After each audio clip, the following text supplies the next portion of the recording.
Good morning, I'm Ved Loondh. Today I'll be making 5 oral presentations. My first speech is introducing and thanking a main speaker. The event is an innovation challenge in which 150 university students are attending, each between 18 to 30 years.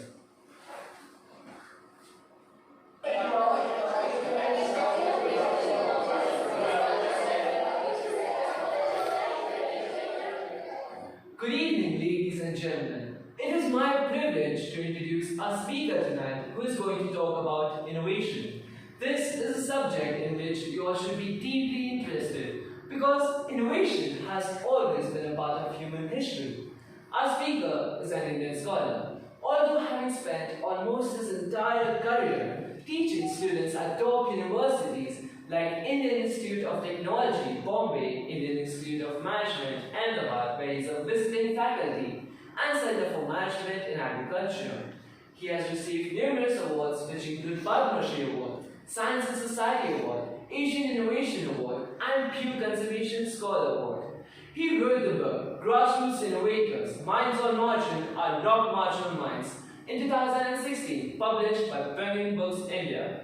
This book is a compilation of his empirical research on ingenious solutions crafted by common individuals targeting local problems faced by local communities. He is a coordinator at Srishti, Society for Research and Initiative for Sustainable Technologies and Institutions.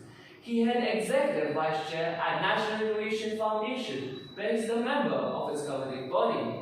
He is also a Fellow of World Academy of Art and Science. He was a speaker at TED India in 2009. Since 2011, he has been an advisor on issues pertaining to innovation, environment, and sustainability to Fair Observer, an online magazine covering global issues. Ladies and gentlemen, please join me in welcoming Professor Anil Gupta.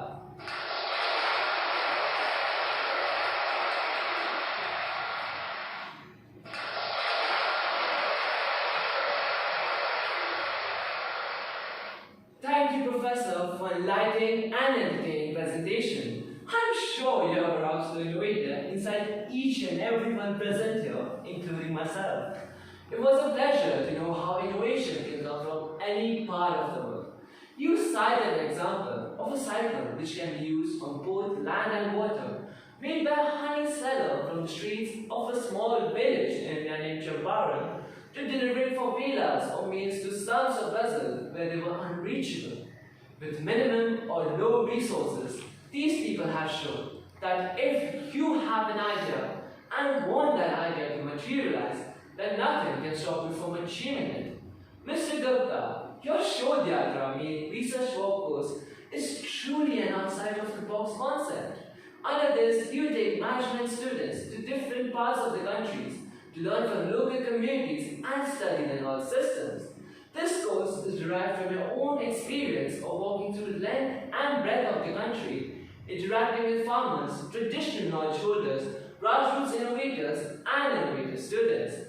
I believe in your mission to expand global as well as local space for innovations at grassroots and at college level, to link ideas in the informal and formal sector, creating knowledge networks for augmenting innovations, and unfolding creative potentials of individuals, institutions, and societies through frugal, flexible, and friendly, empathetic innovations. Your Honeybee Network contribution also includes documenting people's knowledge through teams of volunteers spread across India. Not only this, but it also provides them recognition so that people can know the person behind the product they are using.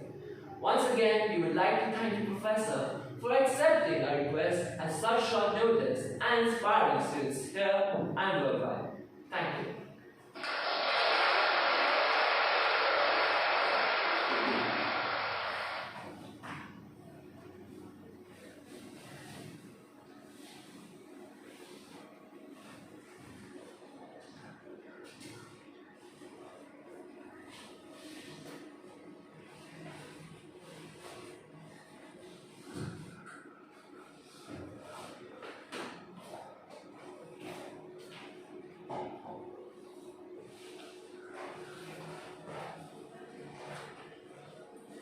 My second speech is a news feature told twice to the listeners tuned into the channel.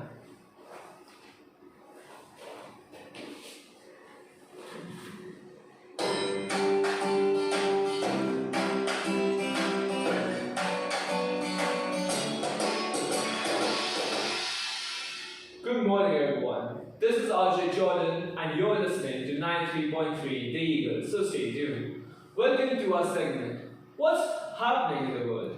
With massive decoration and elaborate security arrangements, and about welcome US President Donald Trump, who attended Namaste Trump, a mega event just 2 days ago on 24th and 25th of February, similar to Prime Minister Narendra Modi's Howdy Modi rally held last year. The optics of the trip were crucial, both for him and Indian Prime Minister Narendra Modi. So let's have a look at what exactly does this Trump-Modi romance, as it's being used by the masses, actually achieve. Here are some of the key diplomatic takeaways. You've got a friend in me. Trump's visit to India will be a symbolic display of friendship between the United States and India. He quoted, "We can have a deal with India, but I'm really saving a big deal for later on. We are doing a very big trade deal with India. We'll have it." One area where India and US have increased cooperation is defense procurement. India is buying attack helicopters and other US military equipment and will import more liquefied natural gas from the US. As they say, the strongest of friendships emerge from a common enemy. Both the countries view China as a concern. This romance has definitely made it easier for India to deal with a leader it has already invested in. For now, India has done well. We will be back with further updates, so stay tuned.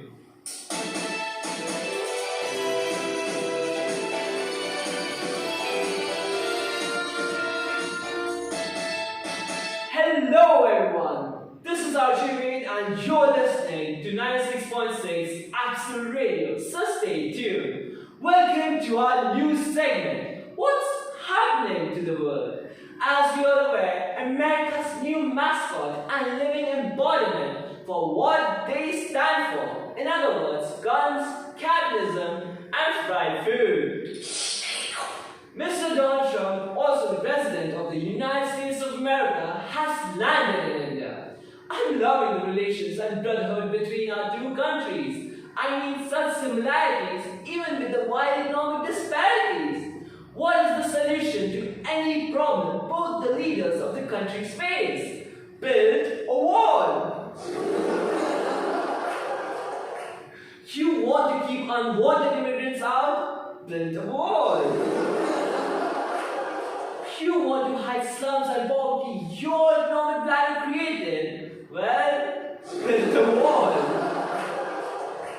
Now, how can we not talk about Donald Trump's speech? Good Lord, was it an amazing speech? Absolutely.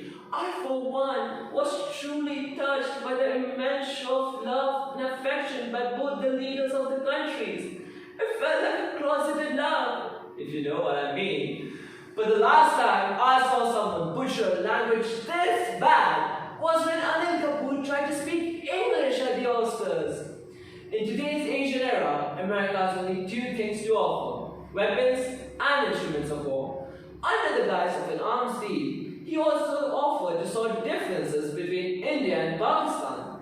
And if they resolve differences like they did in Palestine, Afghanistan, Iran, and Iraq, well, we sure going to need that arms deal.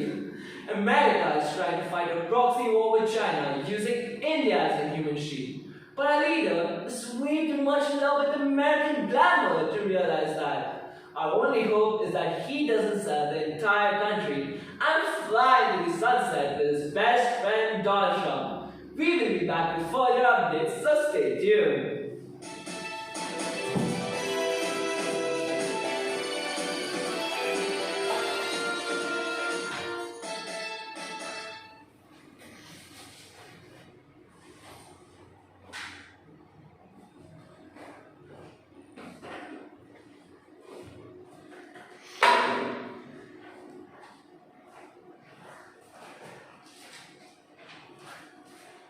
My third speech is a story. The event is a leadership workshop attended by 50 high school students between the ages of 15 to 17.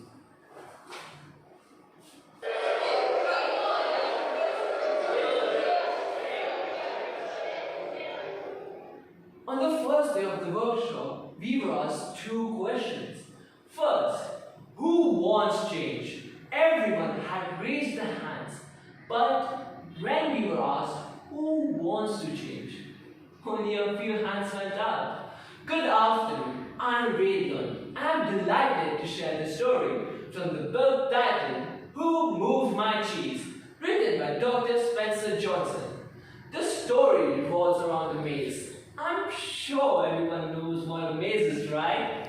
So, in our maze, there are four beings. Smith and Scurry are mice, not analytical and not judgmental. They just want cheese and are willing to do whatever it takes to get it. Hem and Haw are little mouse-sized humans. The cheese is not just sustenance to them, it's a self-image. Their lives and belief systems are built around the cheese. Due to their complex brain, they keep thinking about the strategies of how to find cheese, which is the fastest way to find it, and whether, if it's even there. One day, both groups happened to stumble upon a cheese-filled corridor at Cheese Station C.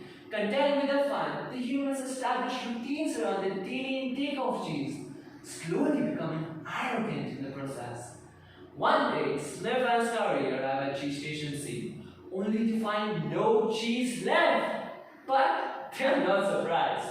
Noticing the cheese supply declining, they are mentally prepared for the inevitable task of finding more cheese. Leaving Cheese Station C behind, they begin their hunt for new cheese together. Later that day, Hem and Haw arrive at Cheese Station C, only to find the same thing: no cheese. Angered and annoyed, Hem demands, "Who moved my cheese?" The humans had counted on the cheese supply to be constant, and so were unprepared for this eventuality. Meanwhile, Smith and Scurry have found Cheese Station N and some new cheese. But back at Cheese Station C, Hem and Haw are affected due to the lack of cheese and are blaming each other for their problems. Hoping for change, Haw proposes a search for new cheese. However, Hem is comforted by his old routines and is frightened about the unknown. He knocks off the idea. After a while of living in denial, the humans remain without cheese. One day, Haw begins to chuckle at his situation and stops taking himself so seriously. Realizing he should simply move on, he enters the maze, but not before chiseling. If you do not change, you can become extinct. On the wall of Cheese Station C, Haw is friend to ponder over. Still, fearing the unknown, Haw joins, what would you do if you weren't afraid? And after thinking about that, he begins his venture. Still, plagued with worry, Haw finds some bits of new cheese here and there, which nourishes him, and he's able to continue his search. Brushing aside his fears, Haw's new mindset allows him to enjoy life. He has even begun to smile again. He has realized when you move beyond your fear, you feel free. One day, Haw comes across Cheese Station N, abundant with cheese, with some varieties that are even strange to him. He has realized he has found what he was looking for. After eating, he reflects upon his experience and lets him find his own way. This story has changed my life, and I'm definitely sure it will change yours too. Do not be afraid of the unknown and have the confidence to take risks. Great leaders are those that do not hesitate to step out in the dark. Thank you.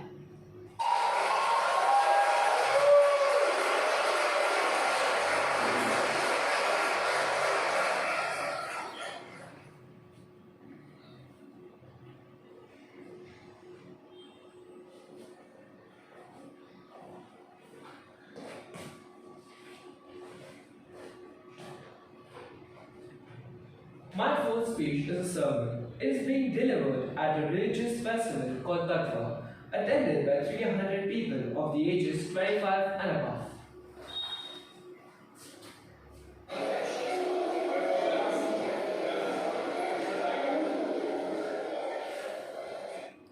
Fear. Has it ever been a problem for you? Has Has it ever held you back from moving into areas that could enrich your own life and the lives of others? I'm sure your honest answer is yes, because everyone is visited by fear at some point or another. Good evening, I'm Ved Loondh, and I hope this sermon today helps you conquer fear. If you have ever dealt with fear, or if you're dealing with fear, you are not alone.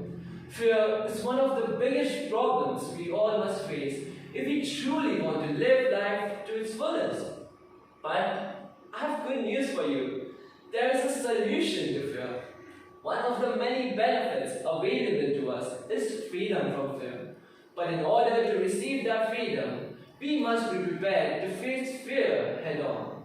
When we avoid making changes or confronting issues in our life due to fear or dread, we must remember that God has promised us to go before us and bring us through victoriously as we obey Him. I believe a close relationship with God is the solution to living boldly instead of fearfully. I sought the Lord and inquired Him, and He heard me and delivered me from all my fears. Psalm 34, verse 4. Throughout God's words, we are instructed not to fear. The statement, fear not, is found continuously throughout the Bible. God did not expect His children not to feel fear, nor to never be confronted by fear. But He does expect us not to submit to fear. We can and should resist it in the power of God. We are called by the God to live courageously, boldly, and obediently, none of which is possible unless we are willing to recognize and deal with our fears. Courage is not the absence of fear. It is a fear that has said its prayers and decided to go forward anyway. The different types of fears are so numerous that I doubt they could even be counted. But they all have the same solution. Put your faith in God and do what He instructs you to do. God's power is available to us and is received through faith. Faith takes a step to believe that God will meet it with the power to follow through. As the Israelites, traveling towards the promised land, found themselves blocked by the Red Sea and fierce Egyptian army coming up behind them. They felt afraid and started complaining that they shouldn't have left Egypt at all. Moses told people, "Fear not, stand still, and see the salvation of the Lord, which He will work for you today." Exodus 14, verse 13. In the midst of what seemed to be an impossible situation, God told Moses to take a step forward, lift up his rod, and stretch it out over the Red Sea and part it. Moses had to take the step of obedience while he felt afraid before he saw the miracle working of God, doing the impossible. Do not miss this very important point. When we take a step to be obedient to God while we still feel afraid, then that releases the grace of God to do what needs to be done. It is your inherited right as a child of God to live life to its fullest and enjoy it. Be expectant as you begin your journey to conquer fear and to be what God wants you to be and to do what He wants you to do. Thank you.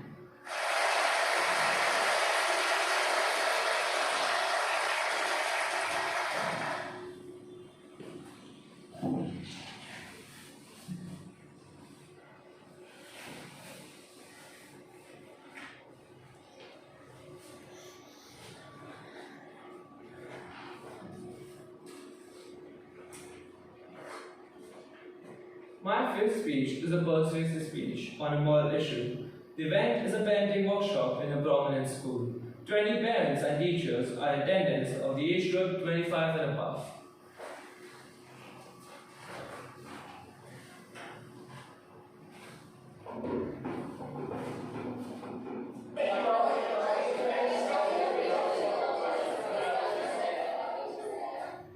Good evening, parents and teachers. I'm Ved Loondh, a volunteer with Kind Campaigns, which works with children who are physically and mentally abused. It gives me immense pleasure to be addressing you on a very sensitive issue. Bullying. Children suffer, children are struggling, and they're humans just like us. I want you to tell your child that, you know what, I'm a human being too. And I do struggle with some things. And I'm not perfect, and I do need help. And so do you. If something is bothering you, or if you have any problem, please come to me. And you also need to help others, as they are human beings too. And when I say to help others, I mean if you see someone who might be struggling, if you see someone who might be sitting by themselves, if you see someone who might be in a really rough position in life, if you see someone who might just need some help, I want you to be that person who can reach out to them and can say, hey, are you okay? What's going on? Is there anything that you need? You have got the power to save a life. According to Centers for Disease Control and Prevention, 1 out of 6 high school students get bullied every day. And out of those, a few bully because it makes them feel better than everyone else. And they also feel like they need to seek revenge. I mean, what kind of human picks on someone or takes advantage of that's weaker than them? I mean, what kind of human will make someone else feel bad so that they can get a few laughs and feel good about themselves? Some people that have been bullied all their lives feel like they are not appreciated enough and commit suicide. Suicide? This just shows how out of hand this can get. Bullying is that serious. Do you really want to know the truth? I'll walk you through some myths and facts about bullying right now. Myth number 1. Bullying is just a stage, a normal part of life.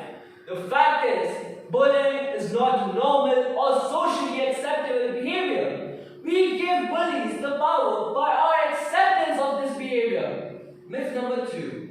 If I tell someone, it will just make it worse. The fact is, bullying will stop when people in authority and peers get involved. Myth number 3. Just stand up for yourselves and hit them back. The fact is, while there might be some times when people need to defend themselves, hitting back usually makes the bullying worse and increases the risk for serious physical harm. Myth number 4. Bullying is a school problem. The teachers should handle it. The fact is, bullying is a broader social problem that happens everywhere. You may not think, how can you help your child when you can barely see it happening? The best way is to stand up for yourself and others. Contact the person in authority. To make a start, ask your child to have a discussion in their class with their friends. The next step is to create an anti-bullying team so that they can end bullying at their school. Remember everything I've told you today. Ask your child to be strong, to hold their head up high, and to end bullying once and for all. Remember, bullying is everyone's business. Thank you.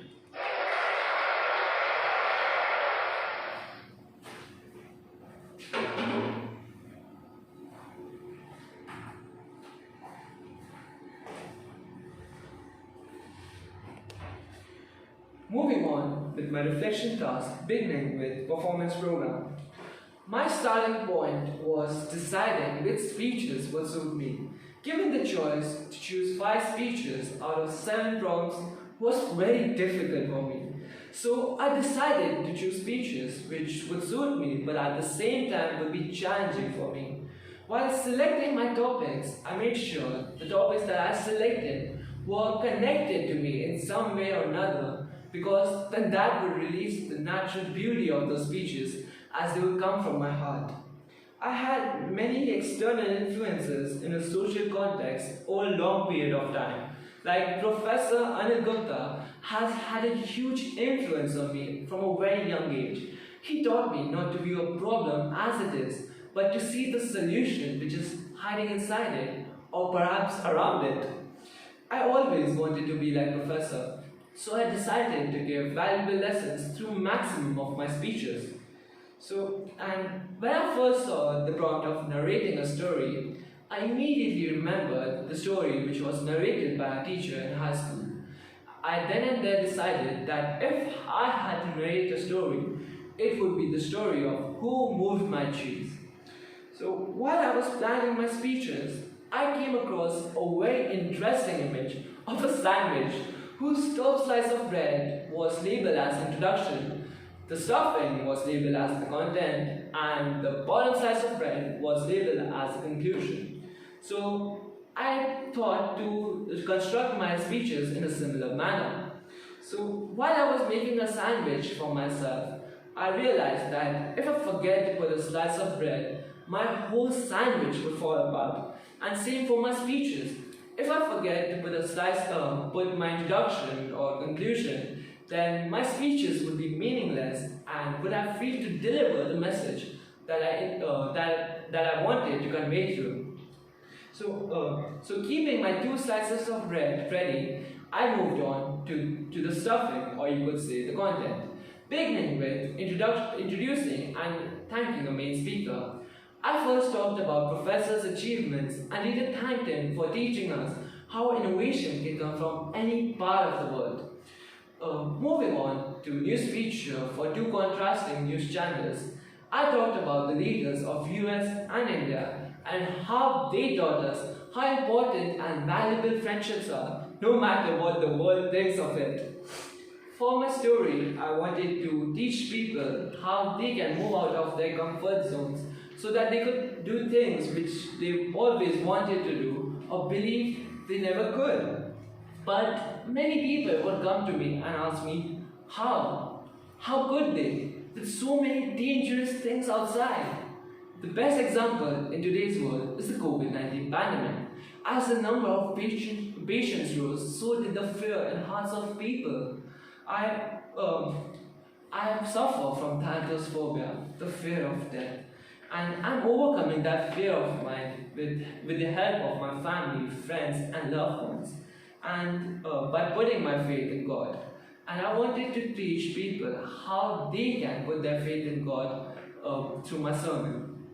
I wanted to end with my persuasive speech on a high note so that it would be impactful on the audience and they would actually remember the points that I wanted them to remember so that they could make changes in their lives considering the speech that I gave.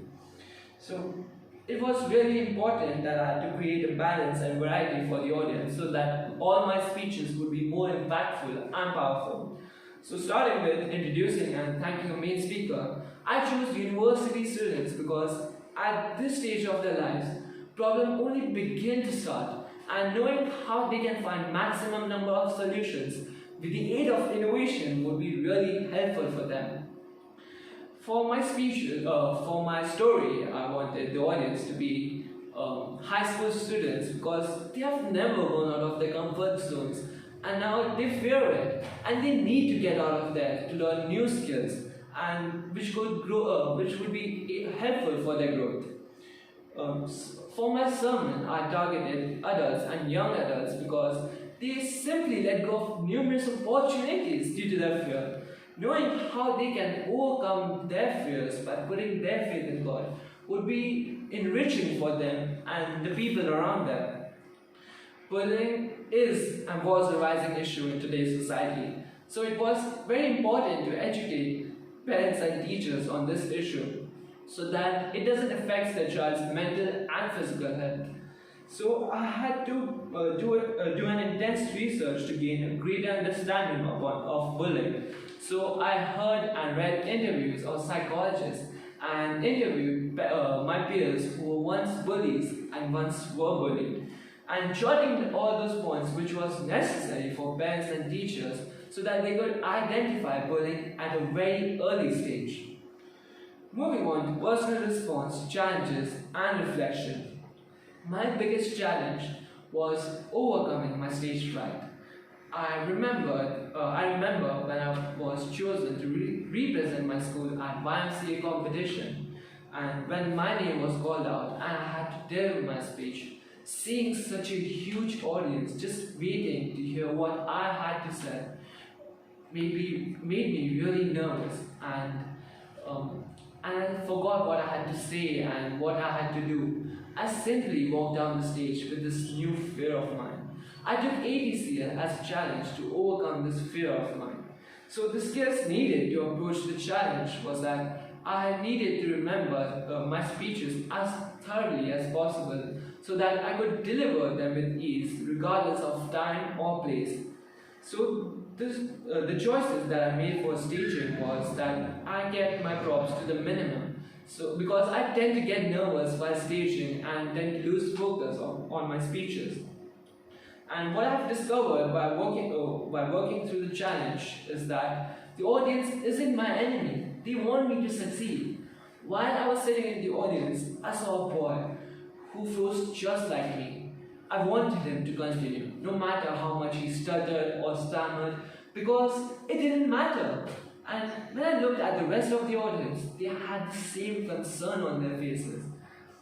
And when I approach a similar challenge again, I would like to remind myself that the audience isn't my enemy. It is my biggest supporter and my best friend. And I would like to take my speeches a bit slower so that I could articulate better. I have noticed a number of limitations during this process, one of which being my small lung capacity due to asthma. And I used to make abrupt pauses and used to break the flow of my speeches. So I had to reconstruct my speeches in a manner that I had maximum number of pauses and wouldn't break the flow of the speeches.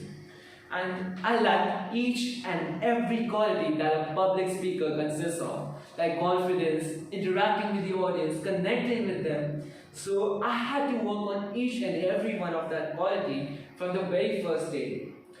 Moving on to health and safety, working with an audience during this pandemic and lockdowns was very difficult.